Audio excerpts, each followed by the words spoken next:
Supreme court की जानिब से आपकी सुप्रीम कोर्ट की जानिब से एक मुहर लगा दी गई है प्राइम मिनिस्टर नरेंद्र मोदी ने, जो आर्टिकल 370 की को हटाने के लिए दरखास्त दी थी, उसको आज रिमूव कर दिया गया है।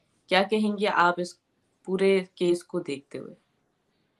आपके पाकिस्तान में तो मातम छाया हुआ होगा, क्योंकि 5 अगस्त 2019 को भारत की राष्ट्रपति ने 370 आर्टिकल 370 को रिमूव कर दिया था।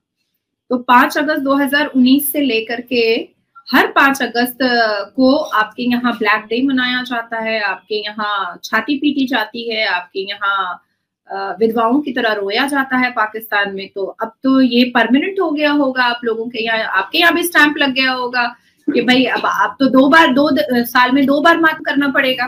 पहले तो 5 अगस्त को करना पड़ेगा और फिर 11 दिसंबर को करना पड़ेगा, क्योंकि the honourable Supreme Court of India ने honourable Supreme Court of India ने आज सर्वोच्च न्यायपालिका ने इस बात को मोहर लगाई है कि भारत के राष्ट्रपति ने 2019 में जो निर्णय लिया था, जो डिसीजन लिया था, उसको डिनायल और उसकी विरोधिता कोई भी नहीं कर सकता है। इस भारत में रहने वाले हर एक नागरिक को, भारत के संविधान को, सर्वोच्च न्यायपालिका के वर्डिक्ट जजमेंट को, भारत की राष्ट्रपति को और डेमोक्रेसी टेम्पल को, भारत के पार्लियामेंट से निकले हुए हर एक इम्प्लीमेंटेशन और हर एक अमेंडमेंट को मानना पड़ेगा। जय हिंद दोस्तों। 5 अगस्त 2019 को जब 370 खारिज करने की बात की थी तो कई लोगों ने इसका विरोध किया था, खासतौर पे वो लोग जो पाकिस्तान परस्त हैं। और इसके बाद कल 11 दिसंबर 2023 को सुप्रीम कोर्ट का वर्डिक्ट आ चुका है, जहां पे 370 का विरोध करने वाले या फिर उसको ना मानने की बात करने वाले लोगों का मुंह बंद होता हुआ दिखा है। अब कोई भी 370 का विरोध नहीं कर पाएगा या फिर उसको खारिज करने की डिमांड कर पाएगा। अब जाकर कश्मीरी पंडितों को 11 दिसंबर 2023 को न्याय मिला है और 11 दिसंबर 2023 पाकिस्तान के लिए मातम का दिन भी हो सकता है। हालांकि 5 अगस्त 2019 से लेके हर साल 5 अगस्त को एक मातम मनाया जाता है पाकिस्तान के अंदर कि 370 हटने के बाद उनका जो जिहादी कार्यक्रम था वो ठप हो गया। अब पाकिस्तान को भारत के मसलों से क्या लेना देना मुझे समझ नहीं आता। आप इस वीडियो में नाजिया इलाही खान को सुनेंगे और उनके बेबाक बयान आपके सामने रहेंगे। मैं आपको मिलता हूं वीडियो के एंड में। और मैं एकदम साफ सुथरे अल्फाज में ये बात बोल देना चाहती हूँ आपके पाकिस्तानियों को भी और भारत में रह रहे पाकिस्तानी दिमाग मुसलमानों को भी, कि जिसको भी भारत के संविधान से प्रॉब्लम है वो भारत छोड़ सकता है। हमें कोई प्रॉब्लम नहीं है, हमें कोई दिक्कत नहीं है। जो लोग भारत में रह रहे, जो मुसलमान भारत के संविधान और सर्वोच्च न्यायपालिका के जजमेंट को मानने से इनकार करते हैं या उस पर अपनी अभद्र टिप्पणियां पास करते हैं, ऐसे मुसलमानों को भारत छोड़ देना ही ठीक होगा। क्योंकि अगर उन्हें लगता है कि भारत का संविधान उनके लिए ठीक नहीं है तो मुझे लगता है कि पाकिस्तान के रूल रेगुलेशन ही ऐसे मुसलमानों के, भारत में रह रहे ऐसे मुसलमानों के लिए ठीक होगा। तो आज ही अपना लोटा कंबल उठाएं और निकल पड़े। बहुत ऐतिहासिक वर्डिक्ट, बहुत ही हिस्टोरिकल वर्डिक्ट, बहुत ही खूबसूरत वर्डिक्ट, बहुत ही constitutional uphold decision by the 5 judges bench of Honorable Supreme Court of India। आज मुझे वैसे ही खुशी हो रही है जैसे मैंने 2017 में 3 तलाक बैन करवाया था। जो खुशी मुझे उस दिन हुई थी, आज सेम वैसी ही खुशी का एहसास मुझे हो रहा है। जब चीफ जस्टिस के रूम से निकल रही थी मैं 3 तलाक बैन करवा करके, तो मेरी आंखों में आंसू था। आज भी मेरी आंखों में आंसू है और मुझे इतनी खुशी हो रही है कि पहली बार 1989 और 1990 में जिन कश्मीरी पंडितों को अत्याचारित किया गया था, उनको उनके ही अधिकार से वंचित किया गया था, उनको घर से बेघर किया गया था, आज उनको न्याय मिला है। आज वाल्मीकि के उन परिवार वालों को न्याय मिला है जिनको कश्मीरी होने पर भी कश्मीर में उनको हक नहीं था। आज उन तमाम कश्मीरी हिंदुओं को अधिकार मिला है जो कश्मीरी हिंदू होने के बावजूद भी माइग्रेंट हो करके इधर से उधर अपनी छत ढूंढ रहे थे अपनी जान बचाने के लिए। आज उन तमाम कश्मीरी पंडितों को न्याय मिला है जो अपनी आबरू और इज्जत बचाने के लिए जैसे ही सूरज गुरूब होता था, डूबता था, वैसे ही घर के अंदर आ जाया करती थी। आज उन तमाम बिजनेसमैन को न्याय मिला है जिनके बिजनेस को खराब करने के लिए और मुसलमानों को आतंकवाद बनाने का कारोबार अब्दुल्ला फैमिली और मुफ्ती फैमिली के द्वारा चल रहा था। आज आंखों में आंसू और विधवा की तरह रोना और छाती पीटना मुफ्ती खानदान में हो रहा होगा और अब्दुल्ला परिवार में हो रहा होगा कि फिर से युवाओं के हाथ में पत्थर नहीं हम दे पाएंगे, ऐसा ही कुछ सोच रहे होंगे अब्दुल्ला। अब बात ऐसी आती है कि JKLF और लश्कर तैयबा और यासीन मलिक का जो कार्यक्रम है वो पाकिस्तान चला नहीं पाएगा। तमाशा उन लोगों को भी लगा है जो पाकिस्तान से हमारे साथ बैठते थे और कहते थे कि आप तो भारत की हैं, आप कश्मीर के बारे में बात क्यों कर रही हैं।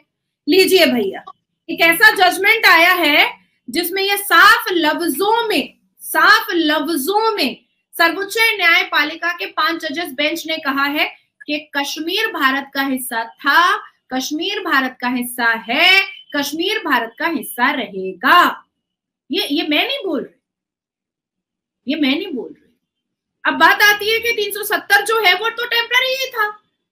कपिल सिब्बल ने जो पिटीशन फाइल किया था कि 370 कैसे हटाया जा सकता है, तो सर्वोच्च न्यायपालिका के 5 जजेस बेंच ने उनको समझाया कि भाई ये टेम्पररी था, ये परमानेंट कभी नहीं था, ये टेम्पररी था। और भारत के राष्ट्रपति शासन चल रहा था जम्मू कश्मीर में। भारत के राष्ट्रपति ये सजेशन और ये डिसीजन ले सकती हैं कि 370 हटाना चाहिए कि नहीं चाहिए। और राष्ट्रपति के ऑर्डर को, डिसीजन को nobody can deny, nobody can malign, nobody can defamed. ऐसा नहीं है। आपके कपिल सिब्बल जी बिल्कुल पाकिस्तानी तरीके से बात कर रहे थे। कपिल सिब्बल के पॉकेट में आधार कार्ड बिल्कुल भारत का है और भारत के मुसलमानों के पॉकेट में आधार कार्ड बिल्कुल भारत का है। लेकिन रिपाहा, आपको टेंशन लेने की जरूरत नहीं है। भारत के मुसलमान, भारत का all India Muslim personal law board, Bharat के कांग्रेस पार्टी के नेता और भारत के विभिन्न विरोधी दल के कुछ नेता बिल्कुल पाकिस्तानी तरीके से और पाकिस्तान की भलाई के लिए सर्वोच्च न्यायपालिका से लेकर के रोड और राज्य तक बात करते हैं, एकदम करते हैं। वो हर वो कोशिश पूरी करते हैं जिससे पाकिस्तान दोबारा लश्कर तैयबा को यहाँ पर पाल पोस सके। हर वो कोशिश कांग्रेस परिवार से की जा रही है, हर वो कोशिश विरोधी दल के नेताओं कर रहे हैं, हर वो कोशिश भारत के मुसलमान करते चले जा रहे हैं कि पाकिस्तान जो अब अजमल कसब नहीं भेज पा रहा है, पाकिस्तान जो अब उसामा बिन लादेन जैसे लोगों को पाल नहीं पा रहा है, पाकिस्तान जो अब याकूब मेमन जैसे लोगों को यहाँ पर 93 बॉम्ब ब्लास्ट नहीं करने का फैसिलिटी दे पा रहा है, दे पाए, उसकी कोशिश में भारत के मुसलमान और कांग्रेस पार्टी के नेता बिल्कुल जी जान कोशिश कर रहे हैं। पर बात ऐसी है कि राष्ट्र के हित में खड़े होने वाले चंद ऐसे वीर और योद्धा दोबारा खड़े हुए हैं जो इस नापाक साजिशों को पूरा नहीं होने देंगे, कभी जिंदगी में नहीं पूरा होने देंगे। हम जैसे राष्ट्र के हित में काम करने वाले और राष्ट्रवाद लोगों को धमकियां पड़ रही हैं, हम जैसे लोगों पर अत्याचार किया जाता है, हम जैसे लोगों को सोशल प्लेटफॉर्म से बॉयकॉट करवाने की पूरी कोशिश की जाती है, हम जैसे लोगों का मुंह बंद करवाने की पूरी कोशिश की जाती है, पर हमें न्यायपालिका पर बहुत विश्वास होता है, बहुत ज्यादा विश्वास होता है। इतना ज्यादा विश्वास होता है कि सनातनी जो भारत के हैं ना, इतने टॉलरेंट है कि 2-2 डेकेड अपने ही राम अयोध्या मंदिर के लिए इंतजार करते हैं 2-2 डेकेड इंतजार करते हैं और the honourable Supreme Court of India के जजमेंट के बाद मंदिर का निर्माण रखते हैं। इतने टॉलरेंट है। शुक्र है कि मेरे सनातनी 100 करोड़ की भीड़ में 10 लाख भी ऐसे सनातनी नहीं है जो की तरह इंटॉलरेंट है। अगर जिस दिन 10 लाख भी भारत के सनातनी इंटॉलरेंट हो जाएंगे ना, ये जो डरी हुई कौम 14% है ना, ये कहाँ जाएगी? इसका अंदाजा ना मैं लगा सकती हूँ ना आप लगा सकती हैं, नहीं लगा सकती है। कैसे लगाइएगा बोलिए? 10 लाख, सिर्फ 10 लाख जितना अत्याचार मुसलमानों ने हिंदुओं पर भारत में किया है, जितना अत्याचार कांग्रेस ने नेहरू से लेकर के मौर्य भारत की सरकार तक हिंदुओं पर किया गया है, हिंदुओं की मंदिरों पर किया गया है, हिंदुओं की आस्था पर किया गया है, हिंदुओं के विश्वास पर किया गया है, जम्मू कश्मीर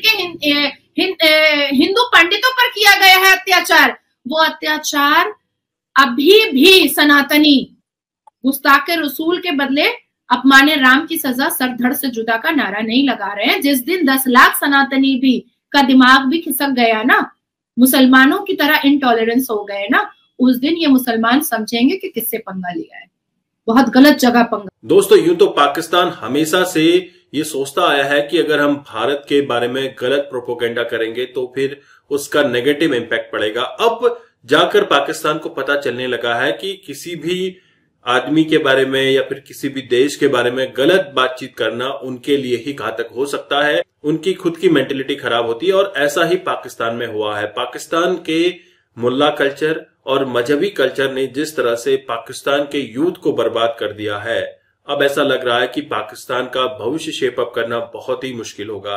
पाकिस्तान में एक समय पे कहा जाता था कि इंग्लिश पढ़ना या फिर साइंस, टेक्नोलॉजी, मैथ्स के बारे में बात करना काफिरों का काम है, ये काफिर प्रोडक्ट है, इनको आपने यूज नहीं करना है। इवन अगर आप आज की बात करें तो फेसबुक, यूट्यूब, व्हाट्सएप या फिर आप लेटेस्ट मोबाइल की बात करें, वो सारे काफिर के बनाए हुए हैं, फिर भी पाकिस्तानी यूज कर रहे हैं। इवन जिस मौलवी मुल्लाओं ने ये बात पाकिस्तान की अवाम को कही थी, वो खुद ही अकाउंट बनाए हुए फिर रहे हैं और खुद ही लेटेस्ट मोबाइल, आईफोन्स यूज कर रहे हैं, जो कि काफिरों के बनाए हुए हैं। हालांकि ग्रोथ की बात कभी नहीं होती। पाकिस्तान के अंदर जो मौलवी कल्चर है, मुल्ला कल्चर है, इसके चलते पाकिस्तान का यूथ इस कदर बर्बाद हो चुका है कि उसे दुनिया से कोई लेना देना नहीं। वो साइंस, टेक्नोलॉजी की बात नहीं करता, वो सिर्फ दीन की बात करता है, जिहाद की बात करता है, शहादत की बात करता है, जन्नत 72 हूर की बात करता है। लेकिन कभी भी उसने ये बात नहीं की कि मुझे चांद पे जाना है, या फिर रिसर्च क्या होती है, या फिर टेक्नोलॉजी क्या होती है, आर्टिफिशियल इंटेलिजेंस, क्लाउड कंप्यूटिंग क्या है। ये सब चीजें मैंने कभी भी किसी भी इंटरव्यू में नहीं सुनी। तो लगातार इस तरह से पाकिस्तानियों का ब्रेन वॉश हो चुका है। हालांकि जो पाकिस्तानी आउट ऑफ पाकिस्तान जाते हैं, उनमें थोड़ा सा तहजीब आती हुई दिख रही है। वो थोड़ा सा दीन दुनिया को समझने लगे हैं और अपनी अवाम को आके बताते हैं कि किस तरह से दुनिया ग्रो कर रही है और पाकिस्तान किस तरह से स्टोन एज में जाता हुआ दिख रहा है। नाजिया इलाही खान ने कहा कि 10 लाख सनातनी भी अगर जाग गए तो बचने की जगह नहीं मिलेगी, और पाकिस्तान जिस एटम बम के ऊपर इतना फुदकता है, अब वो एटम बम एक फुस्सी बम की तरह साबित हो जाएंगे। जिस तरह से नरेंद्र मोदी ने एक स्पीच में कहा था कि हम पाकिस्तान पर अटैक नहीं करेंगे, पाकिस्तान से कोई बातचीत नहीं करेंगे, वो खुद ब खुद डेमोलिश हो जाएगा। और होता यही दिख रहा है कि पाकिस्तान की करेंसी, पाकिस्तान की अर्थव्यवस्था, पाकिस्तान में क्राइसिस जिस तरह से बढ़ते हुए दिख रहे हैं, और ये पाकिस्तान को बर्बाद करने के लिए काफी हैं। आई होप आपने ये वीडियो एंजॉय किया। मैं आपको मिलता हूं नेक्स्ट वीडियो में, तब तक के लिए थैंक यू। जय हिंद, जय भारत।